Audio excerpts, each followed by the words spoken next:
Okay, so you have your Mickey Dane Douglas. It's a 25-year-old who's now charged for 3 counts of murder and one for attempted murder. It was at a local diner. He ended up killing 3 people around 11:01 p.m. at Dexter Avenue on 9100 blocks. Those of you guys who are familiar with the Michigan area, and as soon as I am as well from Michigan, and it's very sad. It is very sad to hear about this because one of the initial motivations, according to this article in the tape, is that someone he got suspected looked at his girlfriend the wrong way, he seemed like, and so he took a beta male approach and he couldn't control his emotions, throwing his whole life away to go in here and kill these individuals instead of him just not even checking, or even if he thought about that, like, hey, probably move to a different table, get his food, and get out. It was at a local Coney Island. It wasn't worth killing the individuals.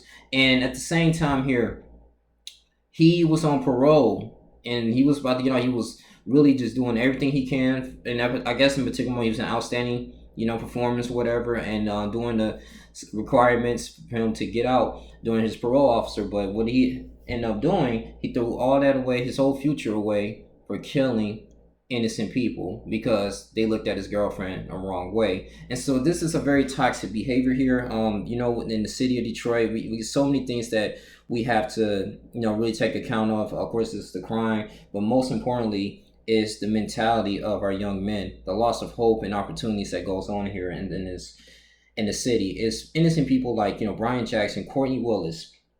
I think you had Carnell Watts. One of the individuals were really good. They loved their bicycle, and it was actually repairing their bicycle, and he was very happy. He had some sort of transportation, just making it. And you don't see from Detroit, there's many Caribbean islands there. As far as like restaurants, Arabic restaurants, it's a very diverse culture. I will say when it comes to different business adventures. And he had a little bike repair shop, and now he can't really fulfill his dream because of someone's ignorance and hatred.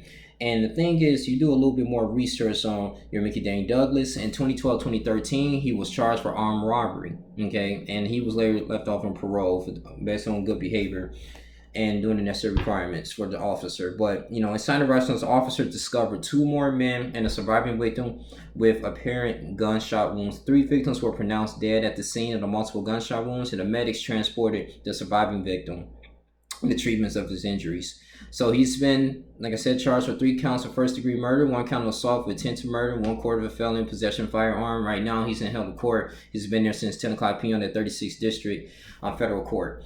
And I believe he needs to be under the jail and he needs to be set accountable for his actions. As you clearly states that in 2012 and 2013, years ago, he did not learn his lessons. He's still in a period to terrorize his own community.